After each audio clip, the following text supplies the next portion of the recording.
Physics માસ્ટરમાં આજે આપણે 7મો MCQ જોવાનો છે અને આ એમસીક્યુની રકમ નીચેનામાંથી 1/μ0 × ε0 નું પારિમાણિક સૂત્ર કયું છે.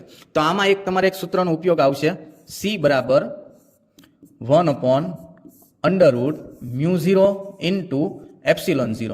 બરોબર. તો જો આપણે શોધવાનું છે 1/μ0 × ε0 એટલે વર્ગમૂળ નથી. તો આપણે શું કરશું તો કે આ સૂત્રમાં જે છે બંને બાજુ વર્ગ કરશું એટલે જો અહીંયા શું થઈ જશે તો કે c² = 1/μ0 × ε0 એટલે વર્ગમૂળ છે એ નીકળી ગયું. એટલે જો 1/μ0 × ε0 હવે આપણે એનું પારિમાણિક સૂત્ર ગોતીએ તો c². c એટલે શું છે તો કે c છે એ પ્રકાશનો શૂન્ય અવકાશમાં પ્રકાશનો વેગ છે. શૂન્ય અવકાશમાં પ્રકાશનો વેગ.